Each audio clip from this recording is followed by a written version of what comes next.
Udah tapi belum.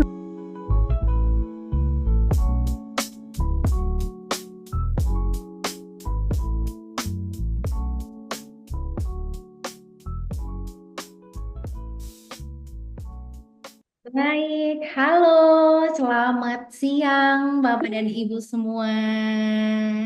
Selamat Kami siang. selamat. Selamat siang. Siang-siang banyak. Terima kasih Bapak Ibu. Oke, saya ingin mengucapkan selamat datang Bapak Ibu semuanya dalam hari ini di webinar Neuro Leadership Prevent Leaders Brain Health Issues yang diselenggarakan hari ini di hari Selasa 5 November 2024. Kalau ada pepatah lampau nih Bapak Ibu berbicara gitu ya. Kalau tak kenal maka tak sayang gitu ya. Mungkin untuk Bapak Ibu yang baru pertama kali join di free webinar dari Prasmul Eli, izinkan saya untuk memperkenalkan diri. Nama saya Yosefin, Bapak Ibu. Saya akan menjadi moderator hingga berjam ke depan.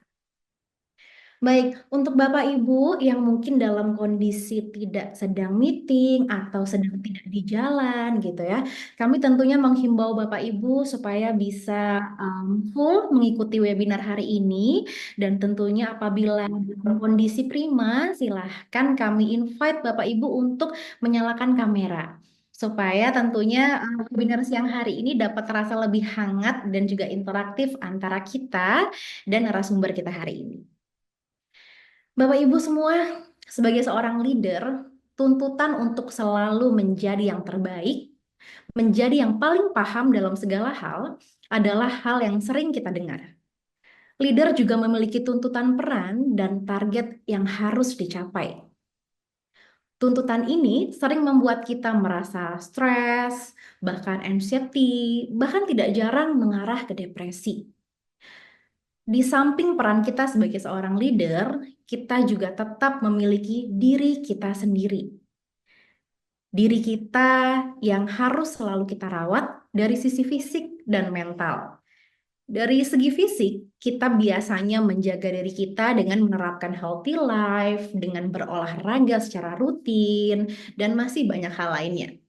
Namun, dari sisi otak dan jiwa raga, atau yang kerap kali kita sebut dengan mental, kita perlu melatih beberapa fungsi otak kita agar mampu beradaptasi dengan baik dan tetap sehat hingga masa tua nanti. Webinar siang ini hadir untuk menjawab beberapa pertanyaan yang sering kali muncul dalam kehidupan kita sehari-hari. Memangnya ada ya ancaman penyakit yang dapat dirasakan bagi seorang leader, terutama untuk di fungsi otak? Dan kalau memang jika ada gitu ya, bagaimana sih cara melakukan pencegahannya sedini mungkin? Dalam webinar 1 jam ini, kita akan coba membahas dan juga berdiskusi bersama mengenai beberapa pertanyaan tadi. Hari ini kita akan mendengarkan langsung dari Ibu Endang Tatiana, atau yang biasa kami panggil dengan Ibu Tina. Beliau adalah senior partner sekaligus COO dari Prasmul Eli.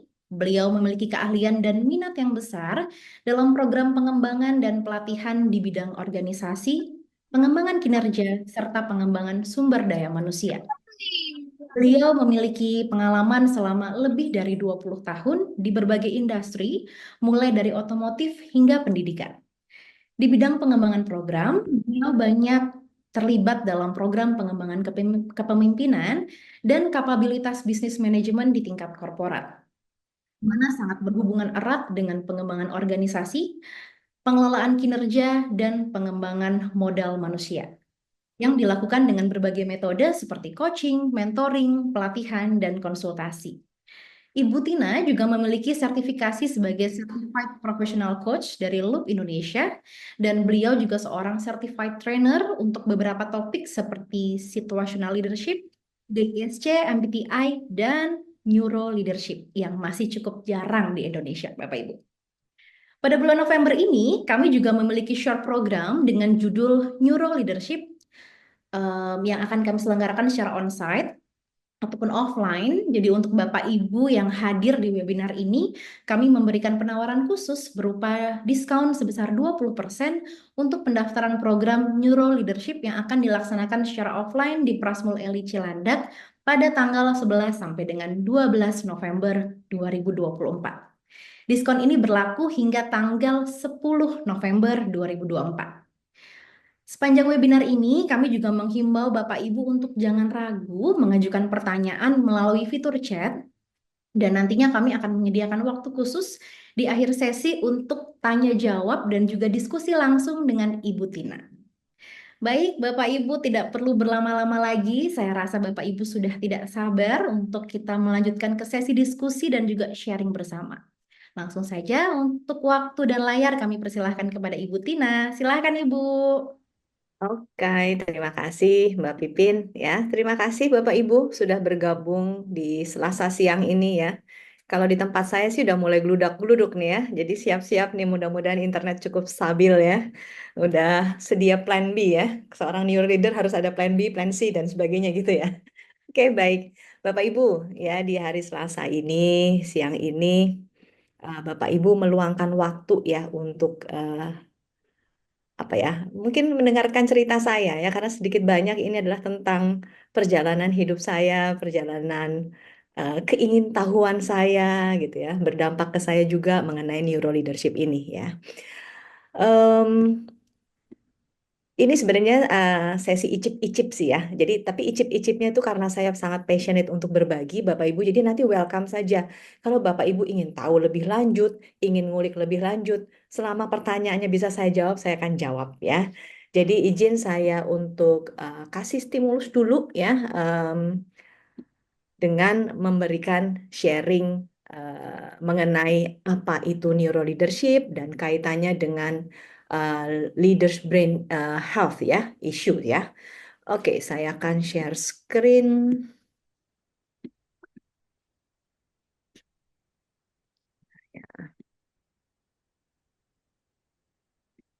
Oke, ya.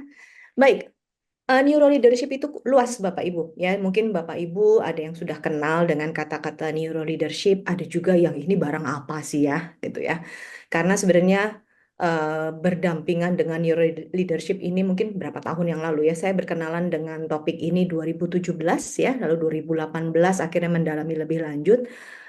Memang awal itu kalau kita bicara mengenai neuro leadership orang akan bertanya-tanya apalagi tuh leadership macam apa ya.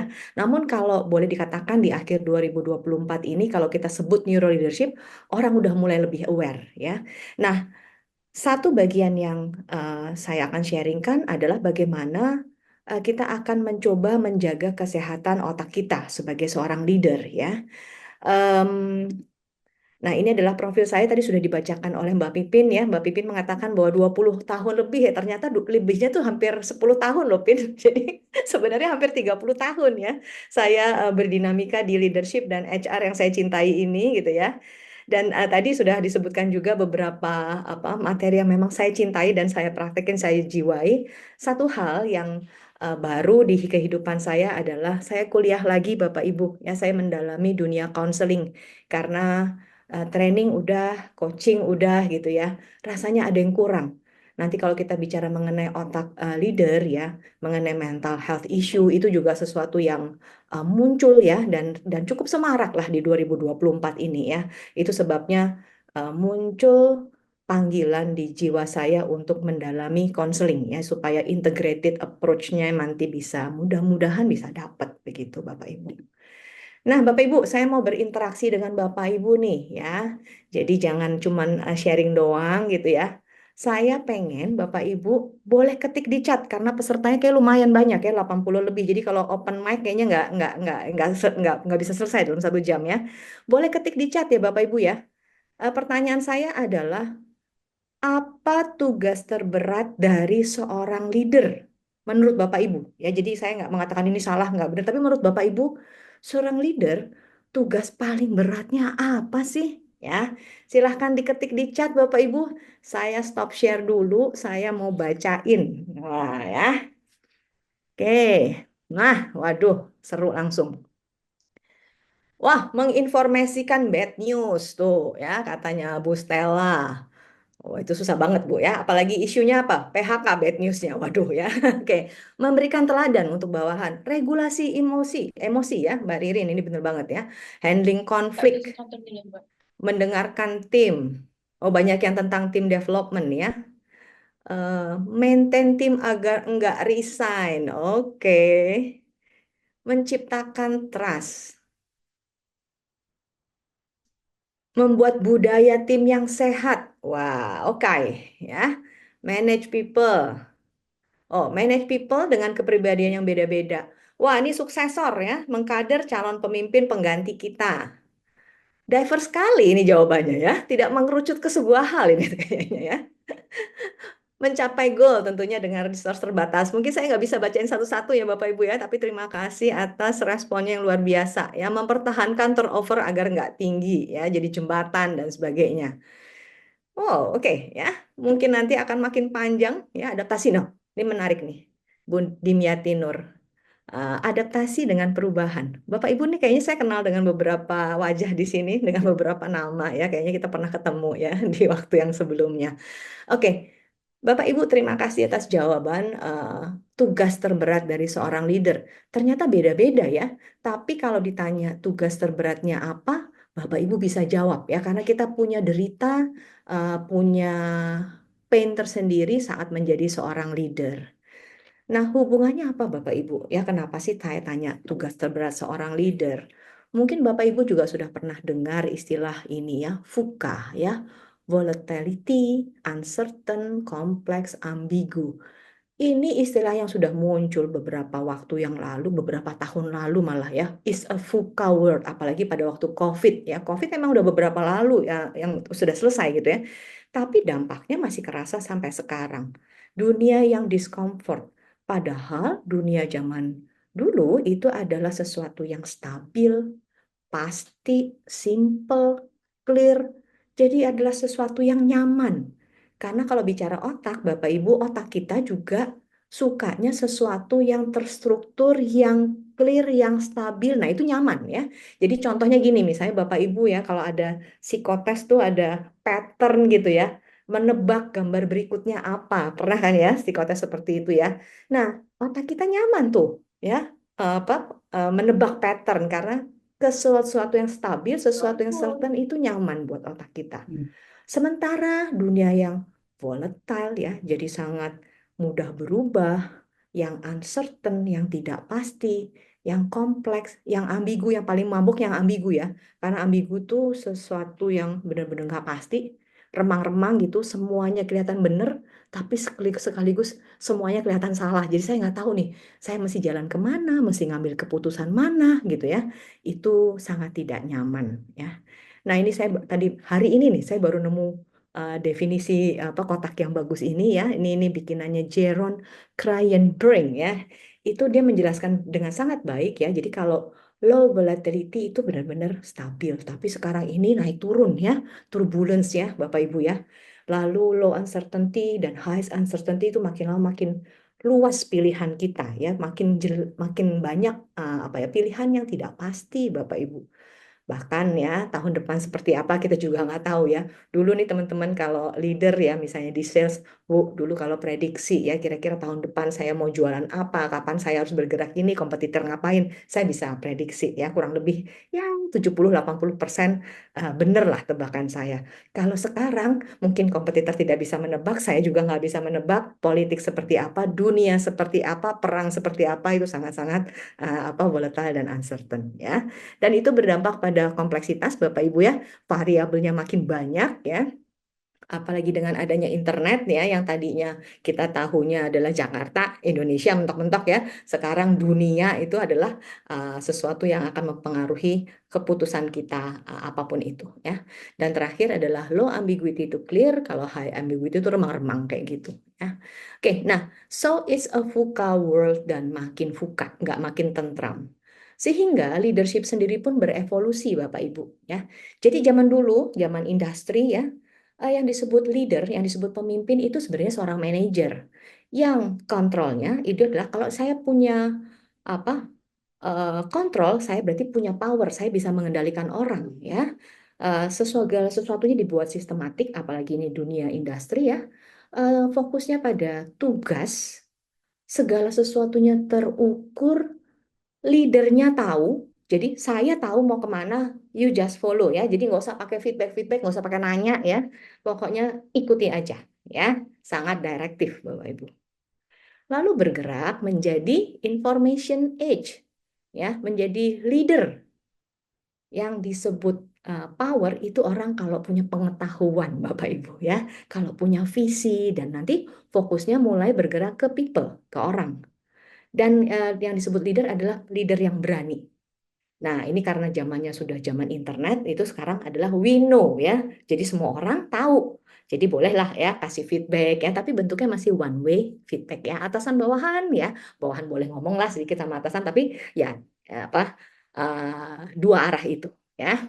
One way feedback dari atasan ke bawahan, bawahan ke atasan.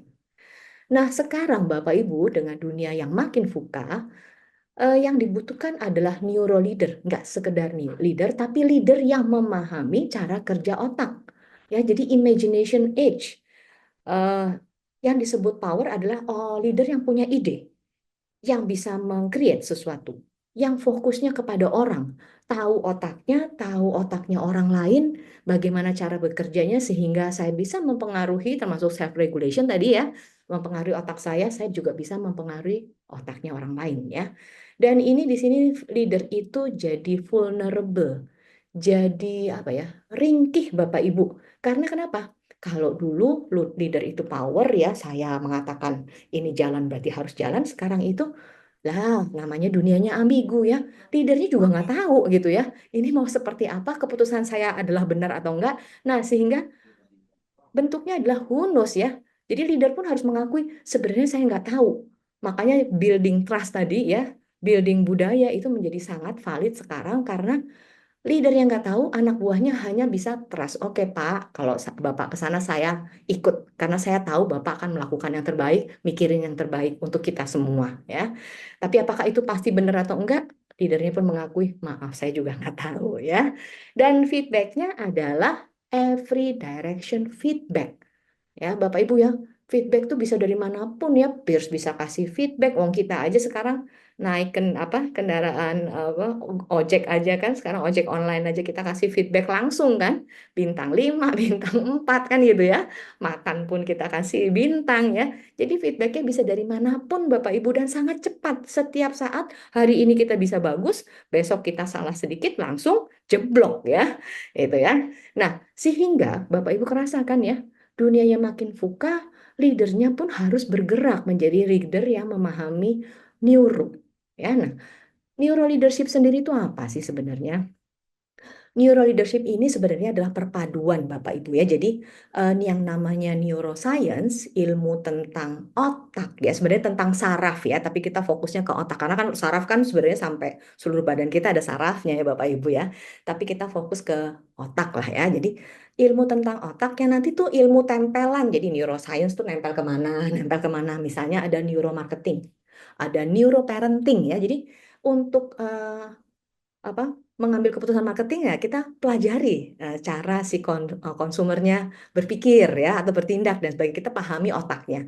Nah ini juga sama nih Bapak Ibu nempel ke ilmu leadership jadi neuroscience plus leadership ya jadi kita kan kalau leadership itu kan berarti mempengaruhi orang lain untuk mencapai tujuan gitu kan. Nah cara untuk mencapai tujuannya untuk mempengaruhi orang lainnya dengan mempelajari cara kerja otak ya nanti sifat kita akan bicara mengenai neuron gitu dan sebagainya ya. Oke, itulah neuro leadership. Nah, kenapa sih ya neuro leadership ini penting, Bapak Ibu? Nah, ini sedikit banyak adalah sharing saya mengenai ada beberapa ya. Kenapa sih saya terkait dengan brain health ya, Bapak Ibu ya? Karena di keluarga saya sendiri itu ternyata banyak ya yang terdampak dengan yang namanya sakit di bagian otak ini. Dan kalau kita coba telaah gitu ya, kita coba cari literatur. Mungkin loh ada hubungannya dengan cara berpikirnya, cara bertindaknya pada waktu jadi leader, sebelumnya pengambilan keputusan dan sebagainya. Nah, sehingga berdampak pada waktu dia nanti sudah lebih senior, lebih berumur, ternyata menjadi seperti ini dampaknya. Ya, kita lihat Bapak Ibu ya. Ini adalah salah satu cuplikan Bapak Ibu ya, saya nemunya di internet nih. Ini adalah foundernya Halodoc. Ya, dia bilang begini ini pasca COVID kemarin ya. Jadi kan Halodoc itu kan soal kesehatan Bapak Ibu. Nah, pada waktu pandemi kemarin, Yang paling signifikan meningkat adalah konsultasi soal mental health ya, kesehatan mental. Wah, tuh naik drastis Bapak Ibu ya. Dan sekarang kalau kita browsing gitu ya, top 10 apa mental health issues gitu ya. Munculnya yaitu yang bahasa sekarang tuh anxiety lah, nanti disorder, depresi itu menjadi bahasa sehari-hari. Jadi dulu kalau orang tuh, aduh aku depresi, itu kan malu ya Bapak Ibu ya, dianggap bahwa orangnya nggak tough gitu ya. Tapi sekarang tuh depresi itu menjadi kayak bahasa sehari-hari. Yang si ini depresi lah, si ini beginilah, yang ini PTSD misalnya post traumatic stress disorder. Pokoknya itu menjadi sesuatu yang memang bahasa sehari-hari. Kenapa? Karena awareness terhadap mental health makin meningkat ya. Bahkan Bapak Ibu ya, di 10-10 kemarin ya, 10 Oktober kemarin 2024 kita juga ada itu ya Mental Health Day ya. Jadi WHO pun memproklamirkan Mental Health Day di 10 Oktober 2024. Dan itu signifikan banget dengan ini sebagian besar orang-orang bekerja tentunya ya. Karena eh, topik tahun ini adalah memprioritaskan mental health di tempat kerja, Bapak Ibu. Ya, jadi banyak banget seminar mengenai mental health itu ya sekarang seperti itu. Oke, ini sisi baiknya ya. Jadi orang aware ya terhadap isu mental health tentang penyakit otak dan sebagainya. Namun Bapak Ibu di sisi yang satunya lagi itu kan sebenarnya mengkhawatirkan ya. Dengan awareness ini muncul, jadi lah kok ternyata banyak ya. Wah ini dunia ini kenapa nih, dunia VUCA ini. Dan Bapak Ibu tahu nggak, ini ya saya dapat ini dari BRIN nih, datanya BRIN Bapak Ibu. Memang ini bukan soal brain disease aja, tapi ini top 20 disease di Indonesia loh Bapak Ibu. Dan kalau Indonesia tuh mohon maaf lahir batin ya datanya agak-agak telat ya. Saya nggak bisa mendapatkan data yang terbaru. Jadi kalau Bapak Ibu nanti punya data yang lebih baru yang 2020 sekian gitu ya, boleh share ke saya ya. Tapi Bapak Ibu boleh lihat ya di sini tahun 90 ya sampai 2017 ya. Ini memang sebelum pandemi. Tapi top scorernya ya ini penyakit itu ya, stroke Bapak Ibu itu menjadi nomor satu sampai sekarang tidak tergoyangkan ya, nomor satu itu tetap top disease di Indonesia adalah stroke. Lalu dua yang mau saya address adalah ini juga terkait dengan brain health ya Bapak Ibu ya. Stroke itu juga ada hubungan dengan otak kan ya. Lalu yang kedua adalah Alzheimer disease Bapak Ibu tuh naik pangkat tuh dari ranking 22 menjadi ranking 8. Jadi kalau meningkatnya itu wah mengerikan itu Bapak Ibu ya angkanya 237%. Saya yakin di tahun 2024 ini angkanya itu mungkin naik lagi ya. Jadi ini menggeser, kalau cancer tetap menjadi jawara juga nih Bapak Ibu ya. Yang ke bawah-bawah, nah nomor-nomor yang 30, 40 itu banyak yang cancer Bapak Ibu ya. Nah kita fokus ke dua hal ini aja ya, stroke dengan Alzheimer ya. Kita bahas karena ini juga dekat dengan diri saya ya. Jadi ayah saya sempat stroke dan salah satu nanti Alzheimer itu diderita oleh tante saya ya. Nah, ini saya disclaimer dulu ya Bapak Ibu. Saya bukan ahli kesehatan ya. Jadi ini saya pinjam literatur ini dari misalnya ini ya Siloam Hospital gitu ya. Tapi saya mendalami eh, apa eh, pemahaman-pemahaman ini supaya saya bisa praktekkan hubungannya dengan neuroleadership-nya ya. Oh ya, Bapak Ibu kalau ada pertanyaan atau ada komentar atau apapun boleh tulis di chat ya. Nanti akan dipimpin oleh Mbak Pipin, nanti juga boleh raise hand tentunya. Tapi kalau daripada lupa ya mau nanya atau mau sharing silahkan tulis di chat. Saya akan coba address pada waktu nanti sesi Q&A. Nah, Bapak Ibu ya, ini top scorernya adalah stroke. Stroke itu apa sih? Kondisi yang terjadi karena aliran darah ke otak terhambat ya. Jadi ada penyumbatan pembuluh darah atau bahkan pecah ya. Jadi saking nyumbatnya tuh ya sampai jebol Bapak Ibu ya. Gejala awalnya apa? Nah, ini ada beberapa gejala awal dari sakit kepala. Tentunya ini adalah gejala awal stroke ya. Tidak semua sakit kepala tentunya nanti ada hubungan dengan stroke bukan begitu ya. Tapi sakit kepala, sulit berbicara, mulai lumpuh pada anggota tubuh tertentu dan bahkan gangguan penglihatan. Ya, itu adalah gejala awal stroke. Nah, perkaranya stroke ini kadang-kadang kan ya, kan kalau boleh dilihat ya Bapak Ibu ya, gejala awalnya itu penyakit umum tuh Bapak Ibu ya, sehingga kadang-kadang suka terlambat untuk kita aware ya, tiba-tiba udah kolaps aja ya. Nah, yang menarik angkanya juga gede. Nah, ini angka dunia ya Bapak Ibu ya. 17% orang pernah mengalami stroke dalam hidup. Coba bayangin ya, dari sekian miliar orang berarti 17% berarti banyak sekali gitu ya. Pernah stroke paling tidak sekali ya. Kalau ayah saya terdapat serangan malah 2 atau 3 kali Bapak Ibu ya, survivor dia ya. Nah, jenis stroke sendiri ada 2 Bapak Ibu ya, yang tadinya adalah sumbatan itu ternyata 85% sebagian besar adalah blood clot atau yang disebut sebagai stroke ischemic ya. 15% itu adalah stroke hemoragik ya. Jadi yang sudah pecah nih Bapak Ibu ya. Kalau Bapak Ibu akrab juga dengan stroke gitu ya. eh, Bapak Ibu bisa lihat ya, yang stroke hemoragik ini lebih fatal ya. Jadi begitu udah pecah sudah makin susah untuk bisa apa di ditolong ya. Sementara kalau yang disumbat dan sebagainya, yang menyumbat itu yang iskemik itu masih masih mungkin lah ya. Ya, ayah saya yang iskemik dan tidak di tempat yang fatal, sehingga misalnya ada bagian tubuh yang mulai lumpuh gitu ya. Ternyata itu bisa dipulihkan. Dulu saya heran Bapak Ibu, kenapa dokternya malah membolehkan beliau kembali beraktivitas setelah pulih dari stroke-nya. Termasuk misalnya gini, saya deg-degan sekali pada waktu dokternya membolehkan, oke, boleh kembali ke nyetir ya. Nah, ternyata begitu saya mendalami neuroleadership, saya baru tahu, oh ternyata ada yang namanya neuroplasticity. Jadi neuron kita, kalau kita latih itu bisa wire lagi Bapak Ibu ya, jadi bisa pulih ya. Nah, itu merupakan, oh begitu, pantesan boleh, tapi tentunya harus didampingin. Jadi ibu saya selalu akan dampingin ya, nyetirnya awalnya deg-degan, jadi benar-benar belajar dari ulang Bapak Ibu. Nah, salah satu aha moment saya juga adalah bahwa ternyata neuroplasticity itu kita miliki. Jadi sampai kita nanti ya dipanggil, itu kita masih punya kemampuan untuk belajar. Justru itu harus diasah terus.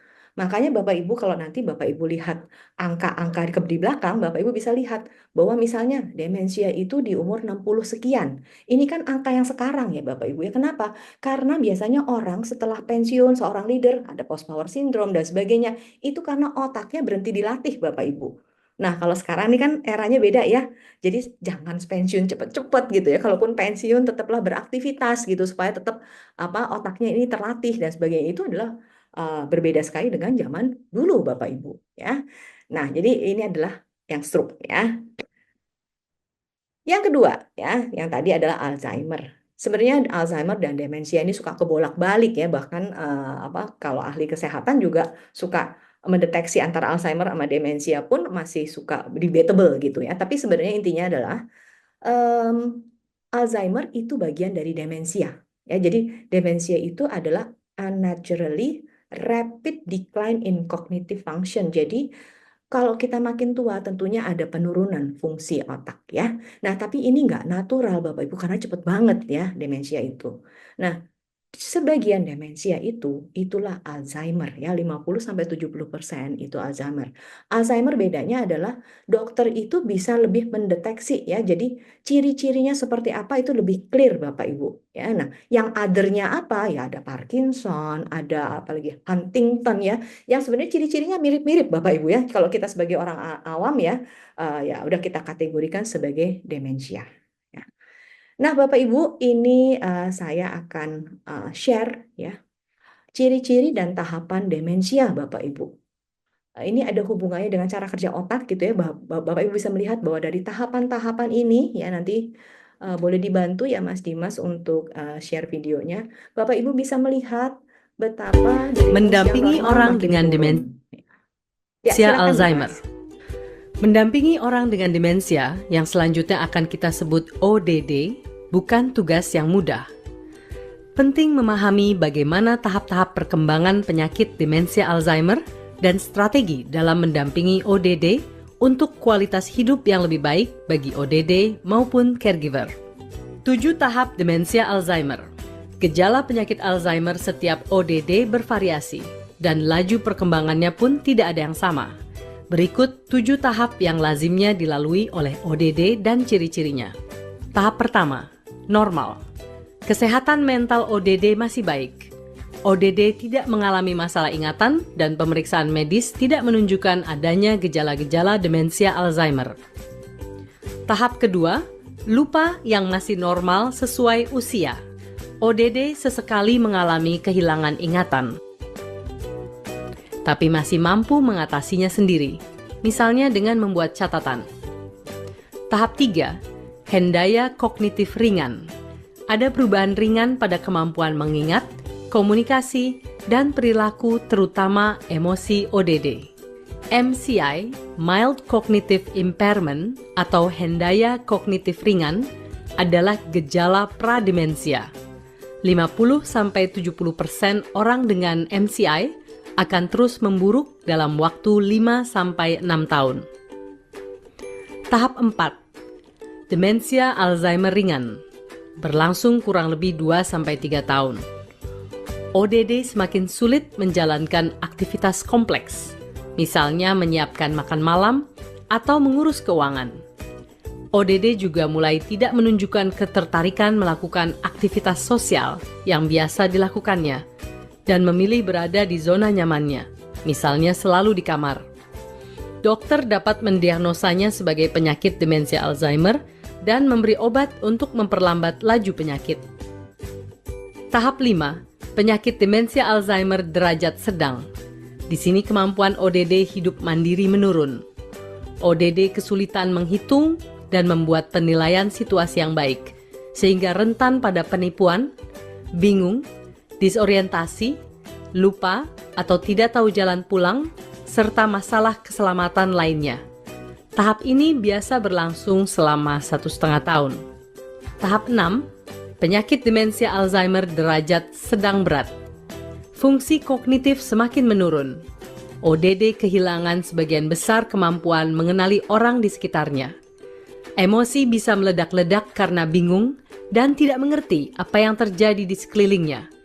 Durasi tahap ini biasanya sekitar 2,5 tahun atau lebih. Tahap 7 atau tahap akhir. Penyakit demensia Alzheimer derajat sangat berat. ODD selalu perlu pendamping untuk aktivitas sehari-hari dan menjadi seperti bayi kembali. ODD masih dapat mendengar dan mengerti apa yang dikatakan orang, tetapi hampir tidak bisa lagi merespon maupun mengenali keluarga dan sekitarnya.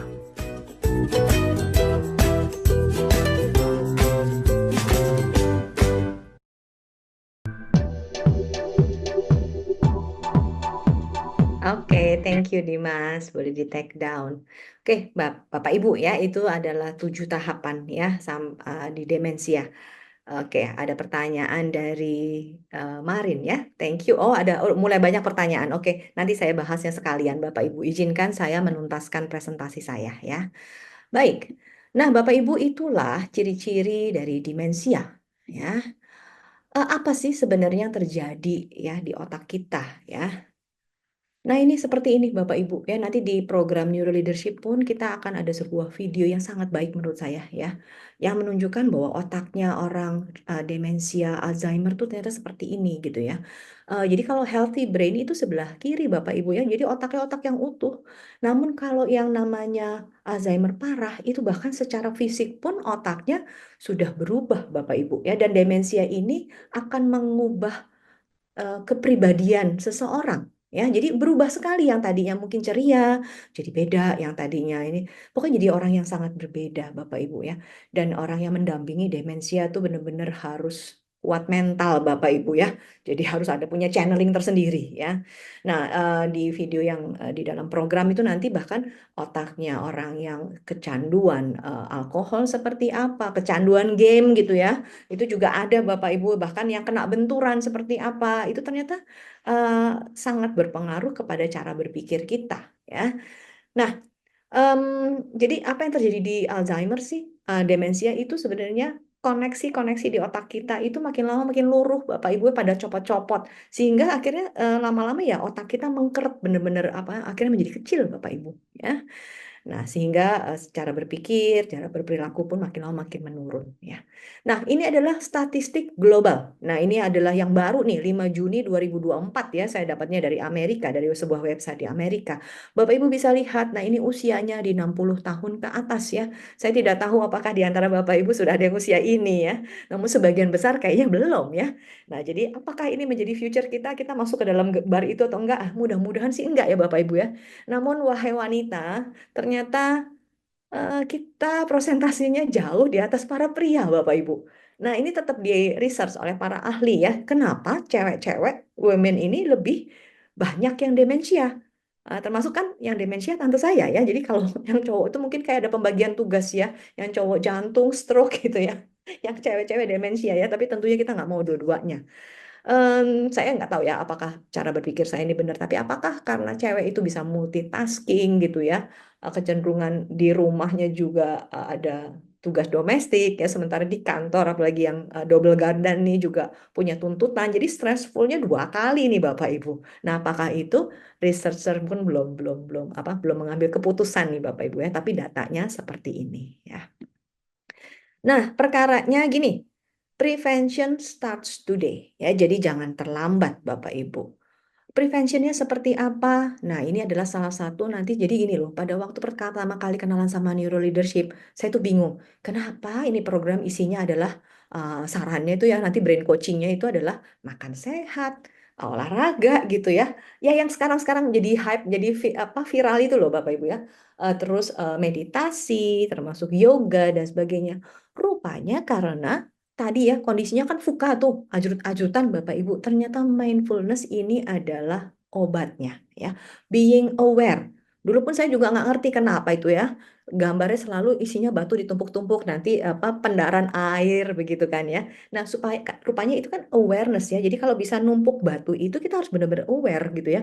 Ini titik mana kita naruhnya dan sebagainya. Jadi butuh awareness. Makanya lambangnya itu adalah batu, tumpukan batu itu. Nah, gimana caranya ngelatih mindfulness dan sebagainya? Em, Gini Bapak Ibu, ya, apa sih yang disebut mindfulness gitu ya? Ini mungkin gambar yang bisa menceritakan ya perbedaan antara mindful, otaknya penuh gitu ya, fuka dengan mindful ya. Jadi kalau Bapak Ibu ya yang sebelah kiri ini benar-benar otaknya penuh. Otak kita bukan, jangan-jangan kita ya. Jadi sambil jalan pagi pun otak kita isinya adalah, ini ada yang sakit lah, nanti grafik pencapaian gimana gitu, saya mau belum begini, istri saya begini dan sebagai anak-anak begini dan sebagainya. Sementara jangan-jangan ini ada si guguk ini yang lebih mindful ya. Kalau lagi jalan pagi, ya jalan pagi. Nah, nanti ada latihan-latihan bagaimana menggunakan Pomodoro teknik gitu ya. Bagaimana membuat pause-pause dalam kehidupan kita karena memang kita sebagai leader itu benar-benar riuh otaknya ya. Supaya otak kita tetap sehat, tetap aware. Ininya seperti itu ya. Nah, jadi Bapak Ibu ya di dalam Neuro Leadership Program ini nanti kita akan bicara mengenai efektivitas kepemimpinan dengan memahami cara kerja otak. Jadi ternyata kita akan belajar tentunya ya bagian-bagian otak dulu ya, yang namanya prefrontal cortex lah, ada amigdala, ada basal ganglia gitu ya. Itu gimana cara kerjanya, gimana interaksinya? Tentunya tidak semua bagian otak karena bagian otak banyak banget ya. Kita hanya belajar sedikit aja yang paling berperan baik dari pengambilan keputusan gitu ya, stress management, termasuk self regulation, termasuk gimana nanti kalau kolaborasi sama orang, wah kalau ternyata orangnya ini bertindak tidak sesuai dengan harapan kita, ternyata otak kita tuh masih bisa ini ya dibikin mindful sehingga kita lebih jernih untuk memberikan Bu Tina. support ya, memberikan jawaban atau apapun ya. Oke, dan terakhir adalah nanti kita akan bicara mengenai brain coaching ya di dalam program. Ya, Mbak Pipin. Tadi sepertinya sempat agak terputus sedikit, Bu. Oh, Tapi oke. ini sudah lancar kembali sih, Bu. Oh, oke. Di bagian apa yang putus tuh? Di bagian neuro leadership tadi, Bu. But it's okay. Saya kira akan ada kendala lagi, tapi masih aman, Bu. Silahkan Oke, dilanjut. ya. Tampaknya ini cuaca ya, cuaca membuat kita terkendala ya, agak keselak-selak ya. Tapi mudah-mudahan Bapak Ibu ya, slide ini bisa menggambarkan bahwa di dalam program Neuro Leadership ini nanti seperti itulah kita akan belajar dari cara kerja otak ya, dari fisik otak seperti apa, kimia otak seperti apa, hubungannya nanti dengan stress management, pengambilan keputusan, kolaborasi, termasuk mengajak orang untuk berubah. Atau kalau misalnya orang nggak mau berubah, ya itu gimana caranya? Itu kita kaitkan dengan cara kerja otak, ya. Dan terakhir adalah bagaimana kita lakukan coaching, ya. Jadi ngelatih otak kita supaya mindful, ya. Oke, sharing saya seperti itu, Bapak Ibu, ya. Mudah-mudahan memberikan wawasan tambahan mengenai bahwa pentingnya kita apa ya, berakrab-akrab dan memahami cara kerja otak supaya kita tetap sehat sampai umur sekian, ya. Oke, baik. Kayaknya kita langsung ke Q&A aja. Saya balikin ke Mbak Pipin, ya, Mbak Pipin, ya. Silakan Mbak Pipin. Oke, baik. Terima kasih, Bu Tina. Semoga WiFi di rumah Ibu dalam kondisi baik ya, Bu. Jadi kita aman. Oke, Bapak Ibu, seperti yang sudah di-sharingkan oleh Ibu Tina tadi gitu ya, bahwa ternyata memang mental health dan juga beberapa syaraf di otak dan juga kesehatan fisik itu semuanya saling berhubungan dan bersinergi satu sama lain gitu ya. Dan memang siang hari ini kita ingin sharing juga, jadi tidak hanya Bu Tina yang sharing, tapi mungkin dari Bapak Ibu ada juga yang mungkin yang ingin sharing pengalaman gitu ya, atau mungkin juga mau berdiskusi dan bertanya kepada Bu Tina. Jadi di sesi Q&A ini saya akan berikan 4 kesempatan, 2 orang untuk raise hand dan 2 orang untuk Bapak Ibu yang bertanya melalui fitur chat. Jadi silahkan untuk Bapak Ibu yang ingin bertanya melalui fitur chat, silahkan boleh mengetikkan pertanyaannya pada fitur chat dan nanti saya akan membacakan. Baik, mungkin kesempatan pertama saya ingin memberikan kepada Bapak Ibu ada yang raise hand untuk bisa bertanya langsung kepada Bu Tina. Mungkin silahkan Bapak Ibu, apakah ada yang ingin bertanya langsung? Saya persilahkan untuk raise hand apabila ingin berdiskusi langsung. Atau mungkin tidak harus selalu bertanya, mungkin mau sharing, Bu, kalau pengalaman saya kok seperti ini ya, gitu. Mungkin ada yang mau bertanya langsung dengan raise hand, kami persilahkan Bapak Ibu. Oke, oh oke, ada, menarik. Silahkan Ibu Marin yang sudah raise hand, saya persilahkan. Eh, ya oke, terima kasih atas waktu dan kesempatannya. Selamat siang Bu Tina. Saya tadi udah chatting sih Bu. Saya tanya tuh apakah ODD tadi tuh mempengaruhi dari sisi umur gak ya? Karena kita kondisi hari ini dengan beban kerja, kemudian isu mental health gitu. Kalau dilihat kan tadi dari range 60 ke atas ya Bu, itu mungkin yang pensiun atau apalah kali gitu ya Bu. Tapi apakah ada kemungkinan besar nih ODD itu terjadi di usia-usia kita saat ini? Karena kan beberapa hal sudah mulai bergeser ya Bu. Jadi penyakit-penyakit yang dulunya muncul di atas 50, ternyata sekarang sudah muncul di umur-umur kita saat ini gitu loh Bu. Seperti itu sih Bu. Dan ada tips-tips ringan nggak ya Bu? Kalau tadi kan Ibu bilang kayak olahraga lah atau apa gitu. Tapi kalau buat kita yang misalnya tight banget dengan jam kerja, olahraga itu jadi sesuatu yang akhirnya kita penumpukan kemalasan kali ya Bu ya, atau apa, ada yang tips ringan nggak supaya kita bisa lebih apa ya, maksudnya biar lebih bisa menetralisir lah dan mengurangi nanti kalau misalnya ternyata ODD itu ternyata sudah muncul di umur-umur kita saat ini. Itu sih kalau dari saya Bu. Terima kasih atas waktunya. Oke, baik. Thank you, Bu Marin, ya. Jadi kalau kekhawatiran Ibu adalah apakah bisa kena ke generasi muda gitu ya, Bu? Udah, Bu. Banyak sekali literatur yang sedang meneliti kenapa demensia itu juga kena ke usia 30 dan 40. Ya, jadi usia 30 pun sudah ada. Termasuk stroke. Stroke itu dulu adalah konsumsinya para sesepuh gitu ya. Sekarang juga usia 20-an juga sudah ada yang stroke Bapak Ibu ya, karena pola makan, pola hidup yang memang kurang sehat ya. Jadi sudah terjadi Bu. Namun sekarang ini hipotesanya adalah itu karena ada faktor keturunan ya. Nah, namun mengenai demensia Alzheimer ini masih on proses Bapak Ibu. Jadi Bapak Ibu baca satu literatur di sini sama literatur di sini bisa beda banget gitu ya. Karena mereka juga sedang meneliti gitu ya. Mungkin suatu hari bahwa ini ternyata dikelompokkan menjadi satu penyakit juga bisa ya. Yang sekarang ini kan jadi kayak beda-beda tipis tapi penyakitnya beda-beda begitu. Jadi masih tentang otak itu bahkan ada yang mengatakan bahwa kita baru memahami otak tuh 10% gitu ya. Terus saya bercanda sama teman saya, emang lo tahu 100%-nya? Lo kalau tahu kok ini 10% gitu ya. Karena kan masih sangat luas gitu. Oke, nah pertanyaan berikutnya adalah apa yang bisa kita lakukan gitu ya. Eh, Gara-gara berkenalan dengan neuro leadership Bapak Ibu. Ya, saya tuh berkenalan dengan dunia meditasi. Saya tuh kenalan meditasi itu mungkin sekitar tahun pas zaman-zaman pandemi itulah gitu ya. Saya kenalan dengan meditasi. Nah, ternyata dengan nggak usah meditasi itu juga bukan orang harus duduk bersila dan sebagainya, namun fokus ke nafas. Dan itu kalau saya kaitkan dengan misalnya kerja di pabrik gitu ya, kerja kita gitu, misalnya harus pause di tengah-tengah apa jam kantor dan sebagainya, fokus ke nafas. Misal gini deh, di pabrik itu adalah ada tulisan tuh kan kalau K3 tuh pause dulu gitu ya kalau mau pegang mesin gitu ya. Atau pikirkan dulu gitu ya. Itu kan suka ada tanda-tanda gitu tuh kalau K3. Rupanya hubungannya adalah dengan cara kerja otak ini supaya otaknya tentrem dulu karena kalau di pabrik itu kan berisiko gitu ya. Ya jadi sama.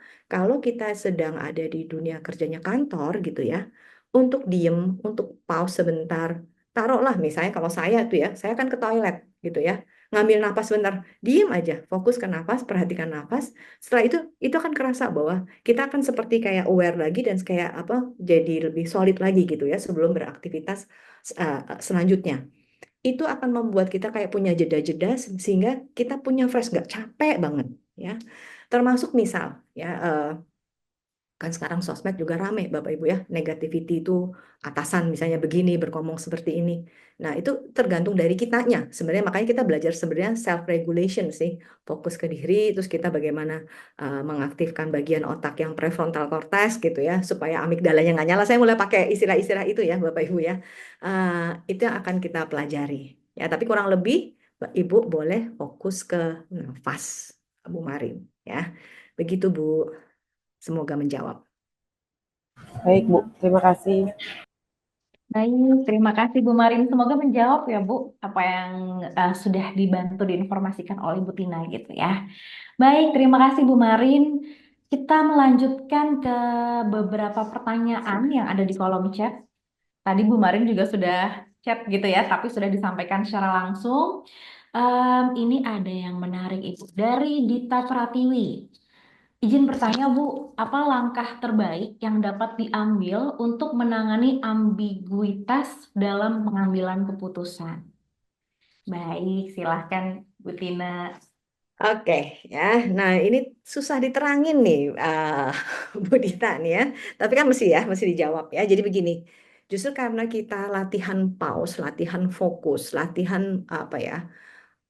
Jadi kita eh, kan selalu ada stimulus, ada aksi ya, gitu. Ada aksi, ada reaksi gitu. Sebenarnya di tengah-tengah itu adalah di mana kita akan berpikir sebagai orang yang punya akal budi, saya mau ngapain?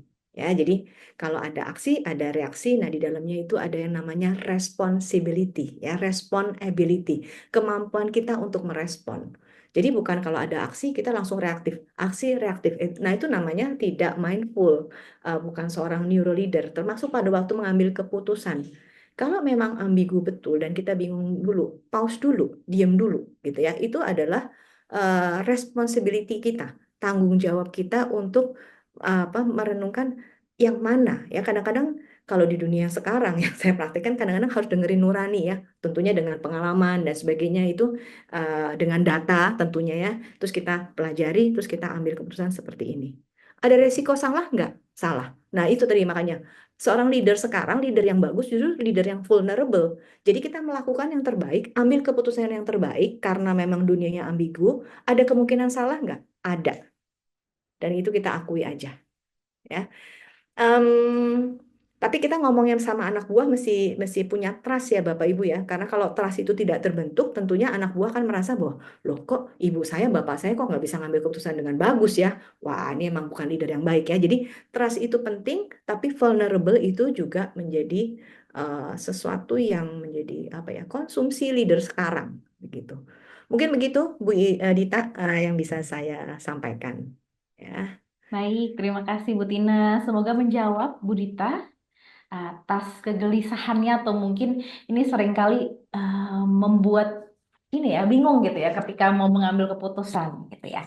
Baik, saya lanjutkan pertanyaan selanjutnya ini cukup panjang nih Bu dari Pak Meto gitu.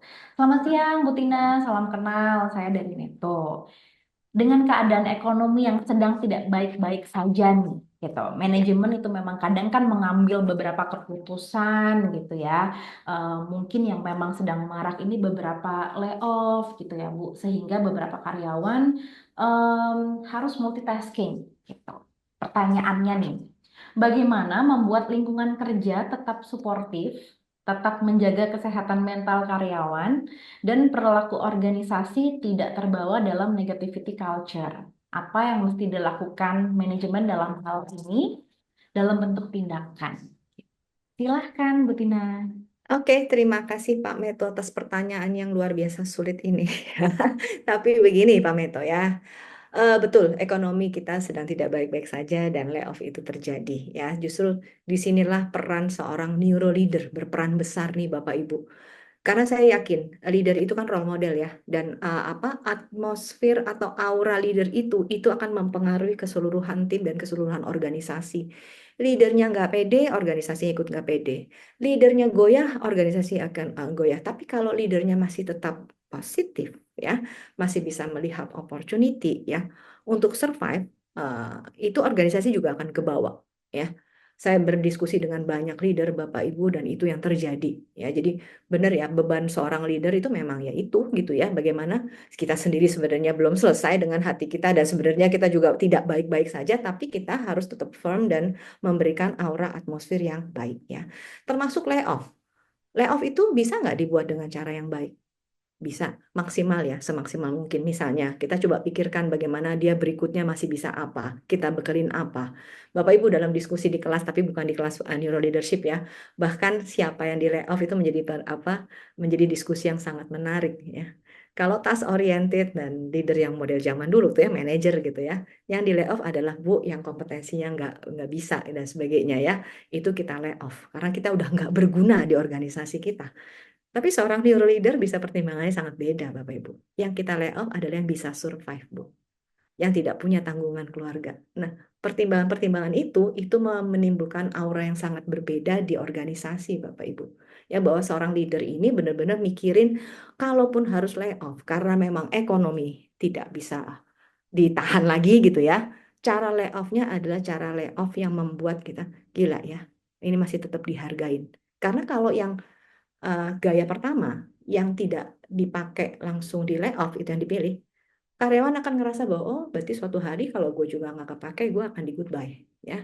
Nah, jadi auranya akan menjadi negatif ya, berpendarnya negatif begitu ya. Jadi mungkin itu Pak Meto ya yang bisa saya berikan jawaban ya. Jadi self regulation itu ya, kita memutuskan aura mana, atmosfer mana sebagai seorang leader yang mau kita gaungkan ke organisasi kita.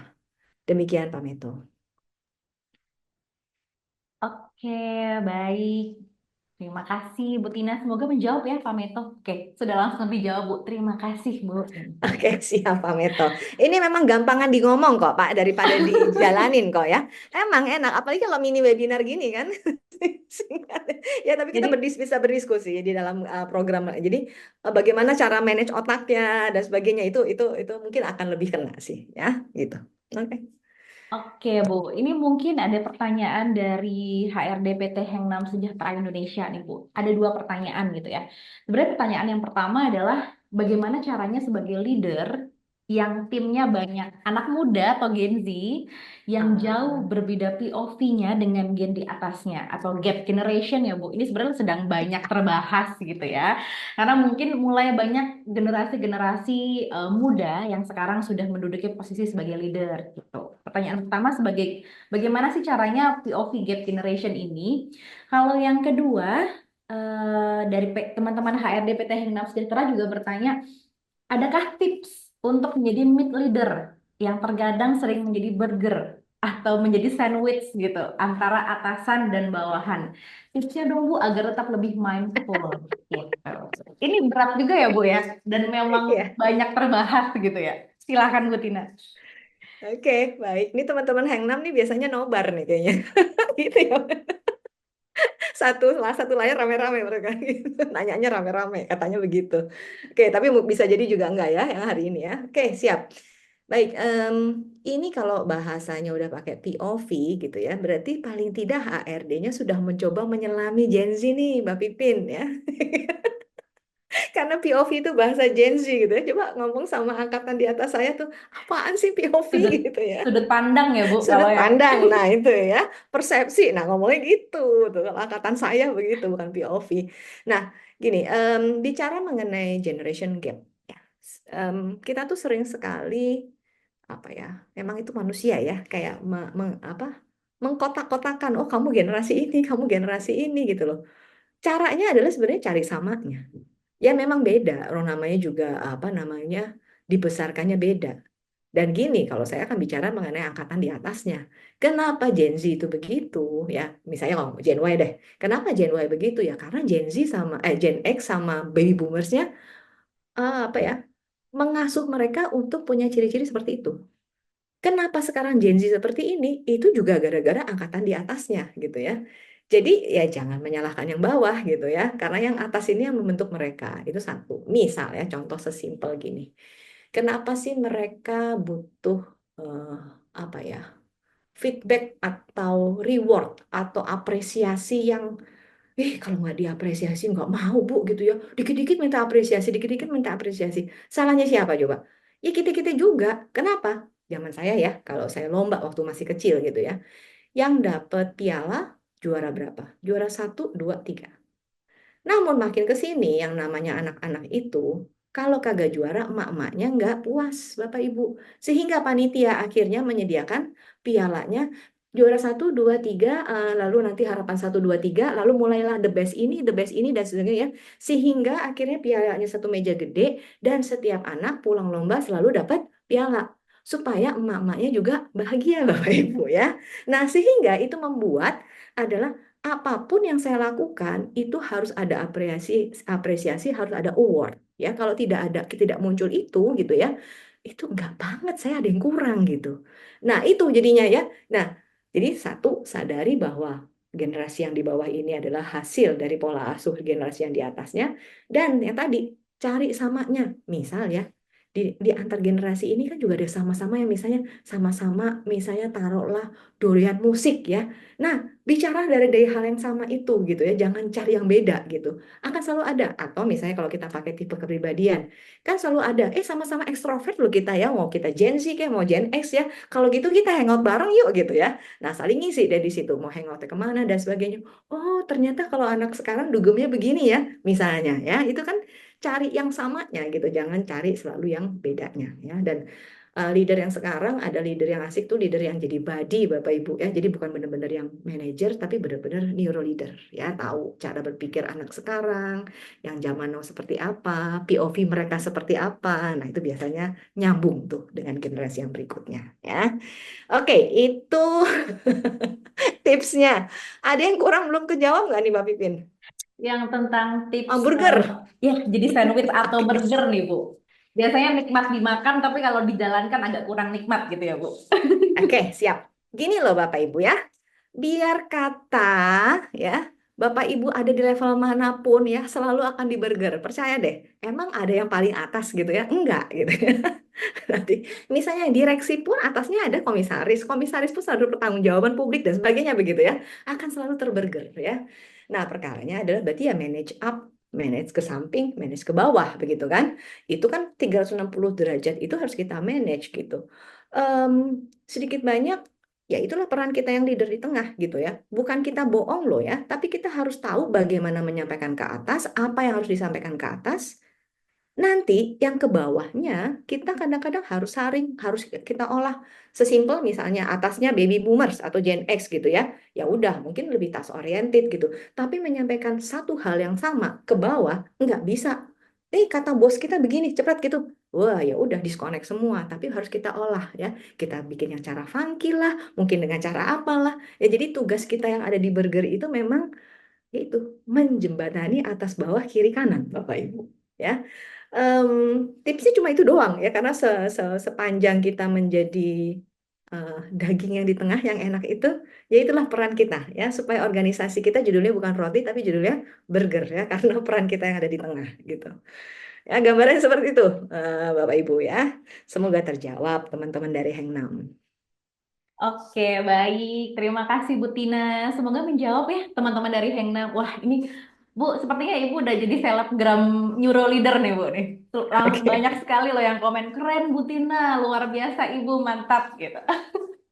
Oke, baik Bapak Ibu, saya rasanya ingin sekali membacakan beberapa pertanyaan yang lain dari Bapak Ibu. Namun karena keterbatasan waktu, sekali lagi kami memohon maaf yang sebesar-besarnya tidak dapat membacakan semua pertanyaan Bapak Ibu. Namun untuk Bapak Ibu yang ingin berdiskusi lebih lanjut, ingin mendengarkan sharing dari Ibu Tina lebih lanjut, kami juga akan ada sesi kelas atau program publik kami dengan judul dan tema Neuro Leadership di minggu depan di tanggal 11 sampai 12 November 2024 dan akan dilaksanakan secara onsite ataupun offline di Prasmul Elit Cilandak. Dan spesial untuk Bapak Ibu kami berikan diskon sebesar 20% hanya untuk Bapak Ibu yang bergabung pada mini webinar ini. Jadi yang hari ini hanya bertemu dengan Bu Tina via Zoom gitu ya. Jadi terbatas oleh jarak dan waktu, tapi kalau ingin diskusi lebih lanjut bisa tentunya silahkan untuk mendaftar program kita. Mungkin sebelum saya tutup, Bu Tina ada mau closing statement dulu untuk mini webinar kita siang hari ini? Oke, baik, thank you Mbak Pipin, Mbak. Terima kasih juga Bapak Ibu semua. Mungkin sekalian saya mau menjawab pertanyaan Pak Leo Herlambang karena udah ditulis di situ ya. Closing statement saya adalah begini ya. Bapak Ibu, Neuro Leadership itu apapun sebenarnya ya, program leadership itu selalu start dengan self, Bapak Ibu. Ya, dulu saya pikir self, tim, organization itu urusannya beda-beda. Namun Bapak Ibu, bicara mengenai tim leadership, bicara mengenai organization leadership, selalu start dari diri leadernya. Ya, jadi di neuro leadership ini juga kita start dengan diri kita, nanti dampaknya adalah ke diri kita tentunya, nanti akan berdampak kepada tim, nanti akan berdampak ke organisasi kita. Apalagi kalau kita leader yang makin tinggi levelnya ya. Tentunya pendar kita ya, lingkaran air kita tentunya makin gede ya Bapak Ibu dampaknya ke organisasi. Jadi percayalah apapun yang terjadi dengan diri kita harus beres dulu supaya dampaknya juga positif kepada tim maupun ke organisasi. Demikian Bapak Ibu. Gitu Pin. Oke, baik. Terima kasih Bu Tina. Applause buat Bu Tina. Mungkin ada yang mau kasih reaction untuk Bu Tina. Silahkan Bapak Ibu. Dan tentunya kami ucapkan terima kasih untuk Bu Tina yang sudah memberikan sharingnya mengenai neuro leader gitu ya. Karena kalau zaman dulu manager gitu ya, atau mungkin good leader, sekarang pembahasannya atau sebutannya sudah menjadi neuro leader gitu ya. Leader yang lebih kreatif. Oke, baik. Terima kasih Bu Tina, terima kasih Bapak Ibu atas kehadirannya pada siang hari ini. Dan untuk Bapak Ibu yang masih ingin diskusi lagi dengan Bu Tina, saya juga ajak Bapak Ibu untuk bergabung dengan kelas kami, public program di minggu depan, Neuro Leadership di tanggal 11 sampai 12 November 2024. Baik, Bapak Ibu, terima kasih atas kebersamaannya siang hari ini. Selamat siang dan selamat melanjutkan aktivitas kembali. Bye. Selamat siang semua. Terima kasih. Bye-bye. Terima kasih Bu Tina. Selamat